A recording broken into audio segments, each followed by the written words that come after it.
আজ আমরা কথা বলবো অবসেসিভ কম্পালসিভ ডিসঅর্ডার বা ওসিডি নিয়ে।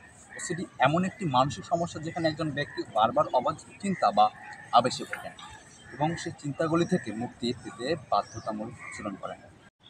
ওসিডি কারণগুলো বেশ জটিল। এটি জেনেটিক, নিউরোবায়োলজিক্যাল এবং পরিবেশগত কারণে মিশ্র হতে পারে। উদাহরণস্বরূপ, পরিবারের মধ্যে ওসিডি থাকার ইতিহাস থাকলে এর ঝুঁকি বেড়ে যায়। ওসিডির লক্ষণগুলো সাধারণত প্রধান দুটি উপাদানে বিভক্ত: আবেশ এবং বাধ্যতা।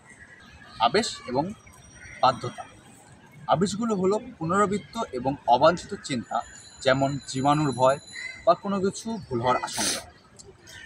আর বাধ্যতা হলো সেই চিন্তাগুলো থেকে মুক্তি পেতে পুনরাবৃত্তিমূলক আচরণ, যেমন বারবার হাত ধোয়া বা তালা লাগানোর পরে বারবার চেক করা যে এটা লক হয়েছে না ঠিকমতো। ওসিডির প্রতিকার নিয়ে কথা বললে এর চিকিৎসা সাধারণত থেরাপি এবং ওষুধের মাধ্যমে হয়।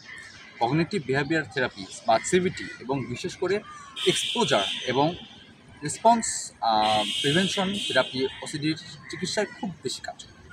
এছাড়াও সেরোটোনিন রিপেটিউটিক ইনহিবিটর ধরনের ওষুধ ওসিডির লক্ষণ কমাতে সাহায্য করে। আপনার পরিচিত কারো ওসিডির লক্ষণ দেখা গেলে তবে দয়া করে একজন মানসিক স্বাস্থ্য বিশেষজ্ঞের সাথে পরামর্শ করুন।